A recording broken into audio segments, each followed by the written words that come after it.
Hello, this is Robert Rickover at Body Learning, and today my guest is Imogen Ragone, who's an Alexander Technique teacher in Wilmington, Delaware. And we're going to talk today about Skype teaching, and Imogen is actually going to interview me. So, Imogen, welcome to the show and take it away. Okay, glad to be here, Robert. Well, I'm glad to Uh, have you have someone to interview me. well, sure. No, this is an interesting subject. So, I thought maybe we could just start off by how would you distinguish between a regular Alexander Technique lesson and teaching using Skype? Well, of course, there's no hands with Skype, and so I've chosen not to call it Alexander Technique lessons.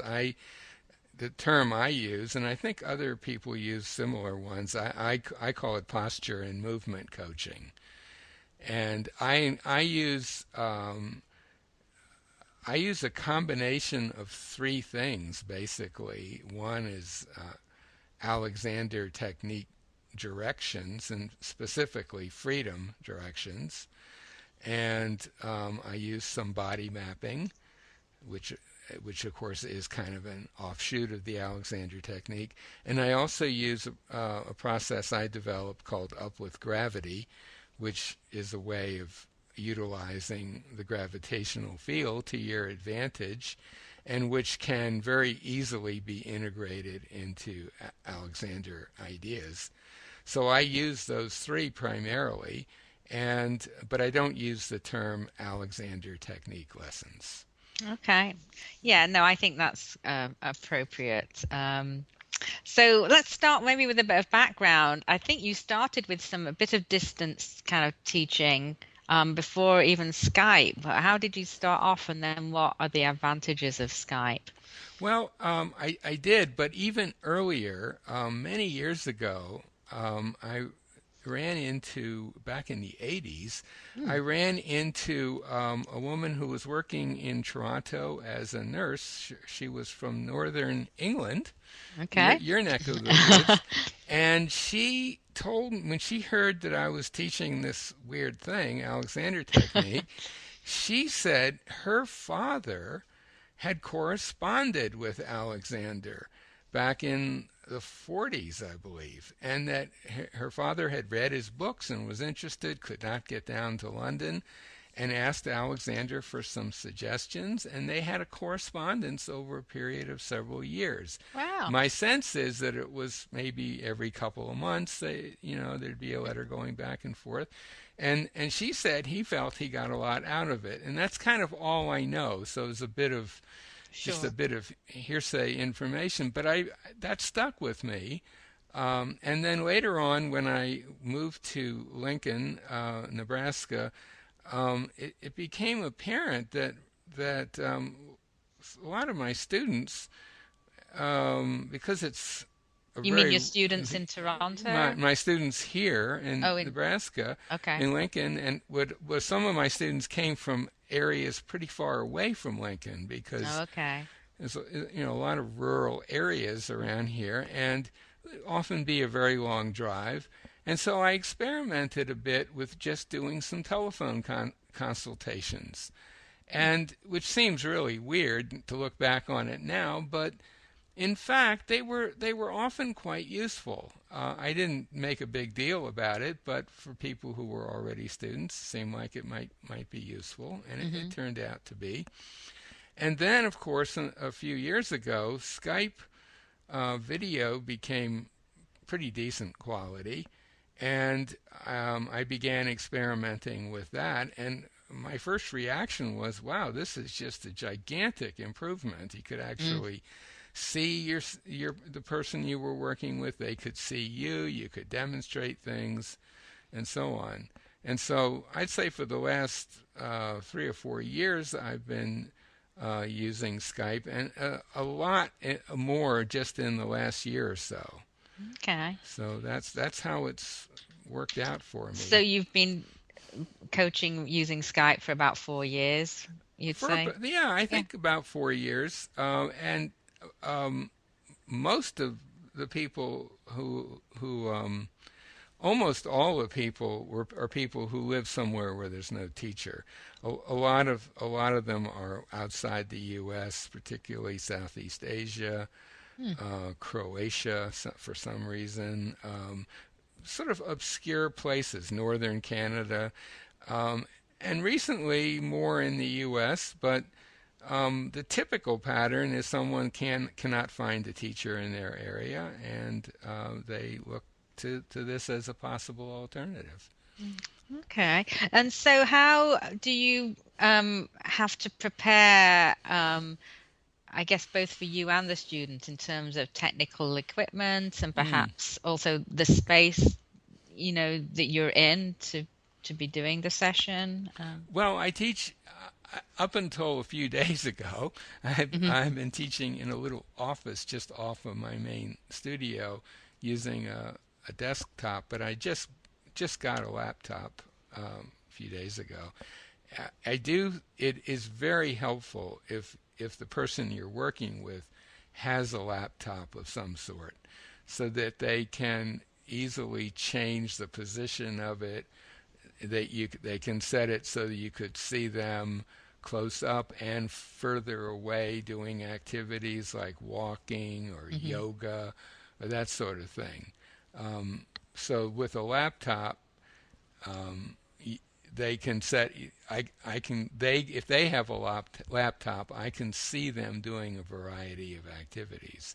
Until I just got my own, they kind of basically just saw me fairly close up to the Mhm. screen, and that has been a little bit of a drawback, which is one reason why I got the laptop. Mm, mm, yes. Um, so when you've been contacted by a prospective Skype client, what Mm. information would you give them? And I guess there'd be a bit of technical stuff in there. And what would you need or want to find out from them ahead of you, Well, I'd going I'd ahead? like to know what their interest is Hmm. in the process. On a technical side, they really do need to have a high-speed internet connection. I don't Yeah. think there's any way around that. And they need Skype, obviously, Hmm. which is free, and Skype to Skype calls are free, so there's really not a big investment. I've found that an awful lot of people already have Skype.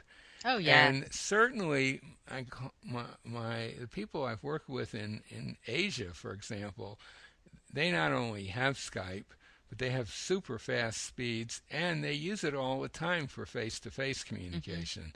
So this is really not some new thing for them. Hmm. And in terms of what preparation other than that, really no more than a regular lesson. I just tell them to wear comfortable clothes, and um, I pretty much start in a very similar way to what I would do with an actual Alexander student. So that's what I was going to ask you next. Especially if they've had no experience at all with Alexander, Hmm. how would you start the coaching session on Skype? Well, often I'll be, especially if someone is interested in doing anything with voice, Mm, singing or speaking. I like to start with that because I can get a really good view of their head neck torso relationship. uh-huh. And typically I would have them sit for a while sideways to the camera so I can see them from the side. And then I will get them to experiment with speaking or singing, just in exactly the same way I would in an Alexander technique lesson. I Hmm. would get them to go ahead and sing something and then stop and then employ a freedom direction and see what happens. And I would spend a little time explaining in the same way I would do with an in-person student, Hmm. explaining that this is just a thought, very light thought, not something you want to hang on to, all that kind of stuff. So I'm really working with their thinking, with how they're. I'm giving them something to think about. I tell them, don't worry what it means. Just we're just going to Hmm. play with it. It's no big investment. Um, And sometimes, after they've used freedom direction, I'll ask them, well, what were you thinking about just now? And sometimes they'll say, well, I was thinking what a crazy thing this is. And I'll say, great, but maybe you could just let that go for 10 or 15 seconds and just think, my neck is free, or I'm free, or whatever the direction is. So, in a way, a lot of what I do is very similar to what I would do in an in person lesson. If the new person um, was not a singer, Hmm. would you still start with speaking, or if they were, had back pain, would you still start in that If same? if they have any activity at all that they're interested in Uh-huh. working on that we could do, if it's walking or bending over or lifting or doing a yoga pose or tai chi or playing a musical instrument, that sort of thing, then I would probably start with that. Okay. I would start with something that where the person I can see the person doing it.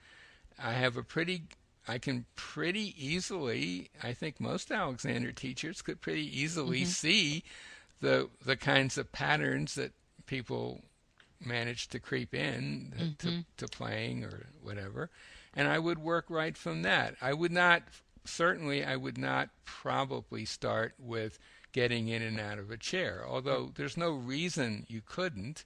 Hmm. But since I'm not using my hands,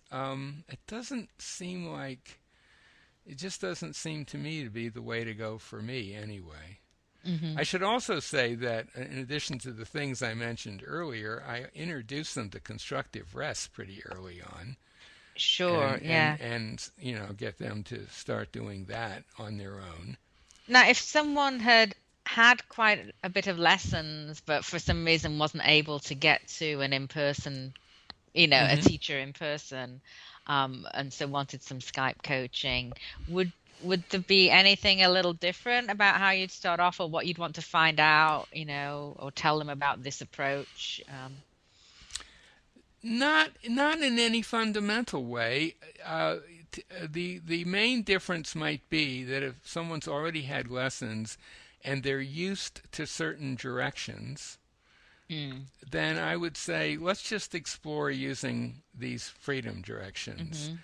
Not that you could always use your own, but in my experience, the freedom directions are a lot easier and more powerful. So I might spend a little time with that. If it's a new student, I don't have to do Sure. that. Mm-hmm. Um, I have to say that, and this is true not just with Skype coaching, but Mm-hmm. teaching in general. When people have had lessons, I'm amazed at how often they've never actually had any strategy for working on their own, other than Mm-hmm. constructive rest, perhaps. That seems like a strange idea for them that they would actually self-direct themselves. And I'm kind of Wow. amazed by that.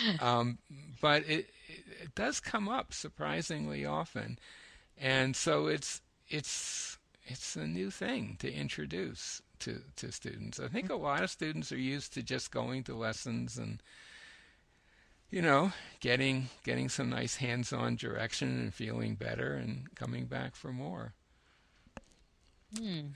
That's been my discovery over the years, and it's as true of Skype coaching as it is private teaching Sure. when it's Mm-hmm. someone who's already had lessons. Mm-hmm. Yeah. Interesting. So I think you kind of addressed this, but I was going to ask, what are some of the things that you find work really well using Skype? Well, if freedom directions are perfect for Skype, and body mapping is perfect for Skype, Yeah, and up with those three things that I yeah, that mentioned, you. up with gravity, they are all just perfect for Skype because you can talk someone through them, you can get them to use them, you can watch them, you can then ask them, hey, what were you thinking when you did that? Because I Mm, keep coming back to that because that's the one thing that I can really teach someone is how to change their thinking. I can't Mm.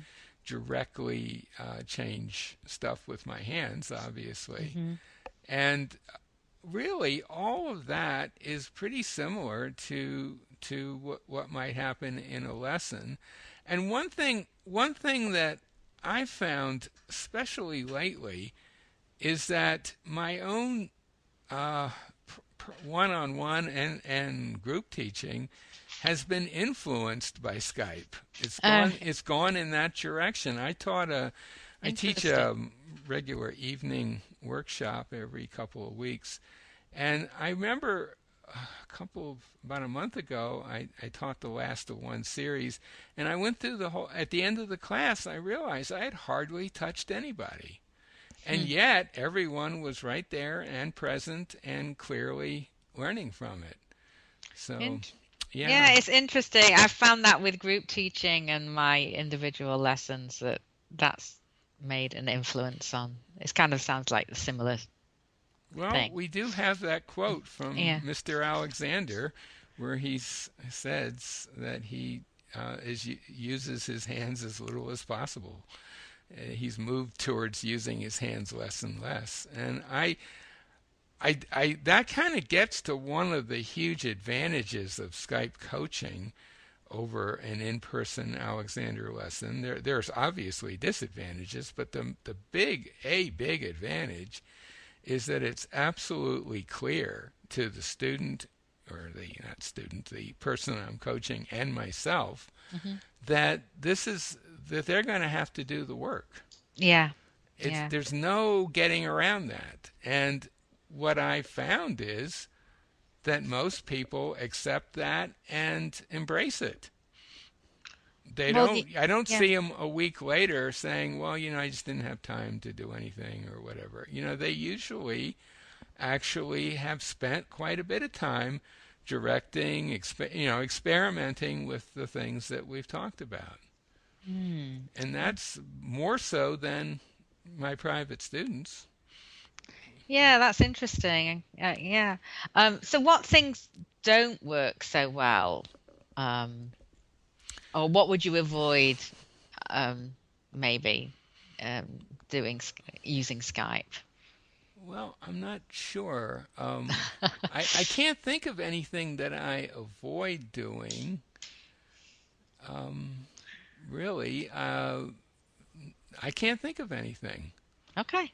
I really Although you can't. did say earlier you didn't typically like to do sort of Oh, talk people to classical chair. chair Yeah, work. yeah, No, well, I'm not crazy about that, even with private students. But, no, I because am very activity approach oriented as a yeah, teacher in general, and Skype is perfect for that. People yeah. can do their activities. But I'm sure people could be quite interested in how they're sitting at their computer Oh, well, and that would yeah. be fine. Sure. I would definitely want to work with that. And again, of course, if the only computer they have is their laptop, that's a little trickier. Obviously, it's going to be better if I can get a side view of them Hmm. working. But still, even if that's the case, I'll say, well, go ahead and open up a document and start typing, and let's see what happens. Hmm. And you can see quite a bit that way. To me, it's usually easier to see from the side, but you can Hmm. certainly Sure. get a sense of what they're up to. So yeah, any activity that they can do in that space will work, will be fine.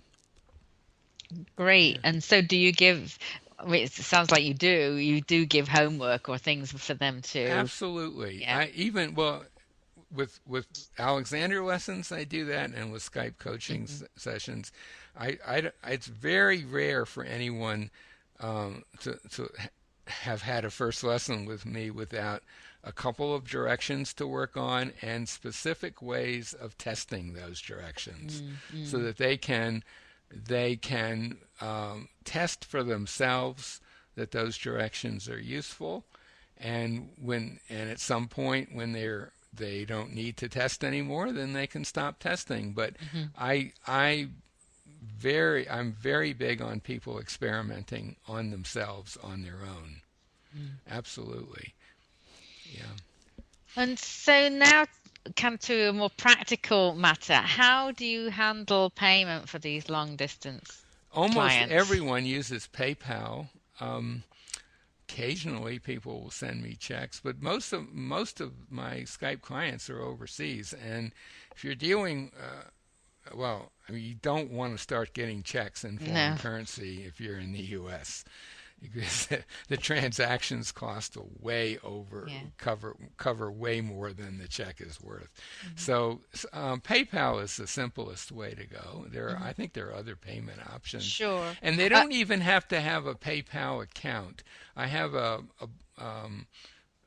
on some of my sites a donate button, which is actually a PayPal um, piece of software, mhm. but it doesn't.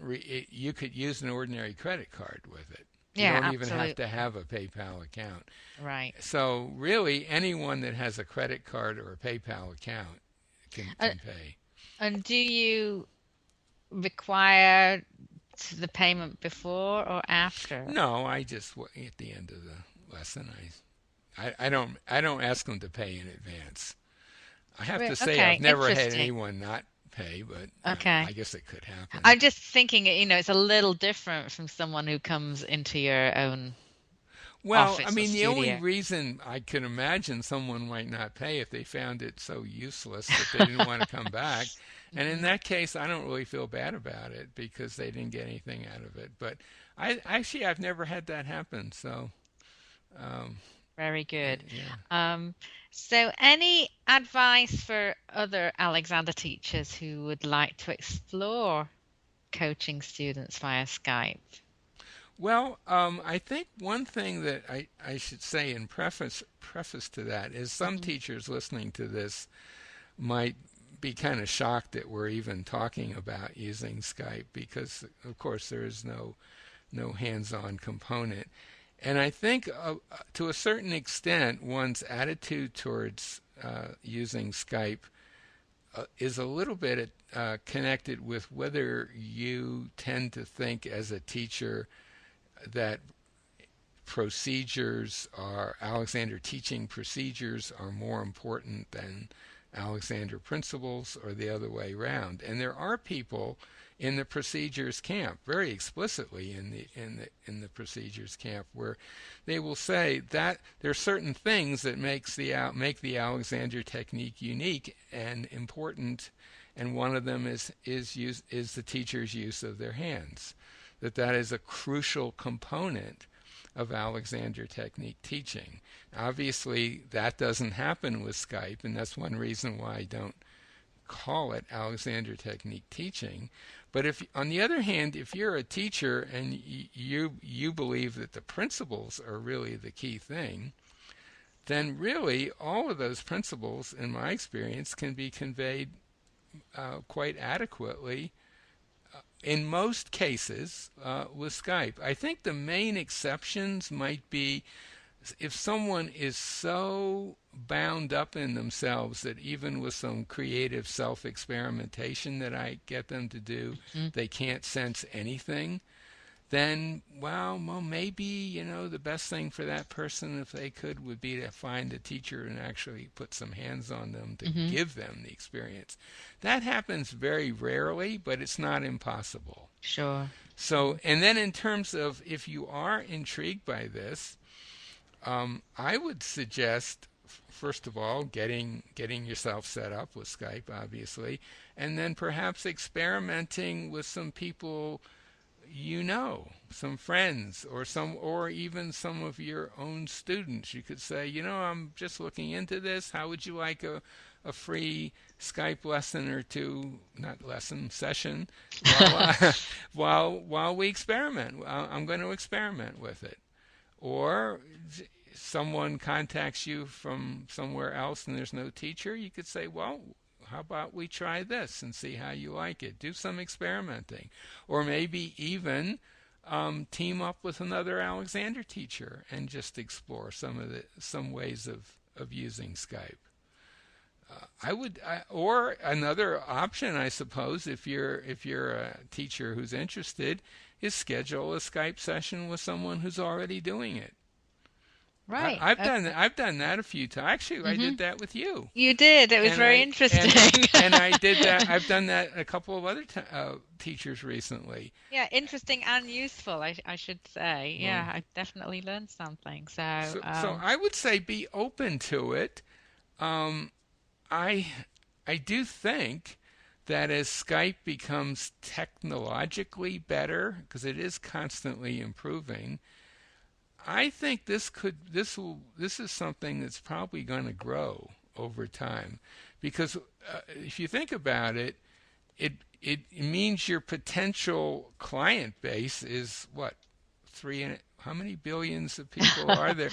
Is in the billions, or Mm. certainly hundreds of millions. And the fact that here's an interesting sort of economic fact to plug into that. If you're a teacher in North America, for example, there are lots of people in Asia in particular who have tons of money and for whom a Skype lesson is nothing. It just totally it means nothing financially to them. And they have no teacher available. So there's a gigantic market out there. And why not tap into it? Is what I would Okay, say. great. So, any just before we finish up, anything else you can think of that you'd like to share about the whole coaching via Skype Not really. experience? Not really. Just give it a try. Give it a try. I don't think it is for everybody. I think Hmm. there's some teachers who are going to just feel, oh, I just don't want to work with people without using my hands. Hmm. But I would certainly give it a try and test it out for yourself. That would be my advice. Yeah, I know just for myself, exploring with a friend has been really kind of eye-opening what's possible and how much she got out of it. It's very, Yeah, very it's a encouraging. powerful medium. It really is. Okay, well, Robert, thank you so much. It's very interesting. And so I'm going to just hand back to you to Okay. finish up. Okay, well, thank you, Imogen. And my guest, as I said before, my guest today is Imogen Ragone, an Alexander Technique teacher in Wilmington, Delaware. I'll put a link to her website by the interview. I'll put a link to um, a website that'll tell you more about the Alexander Technique as well. So, yeah, thank you. Thank you.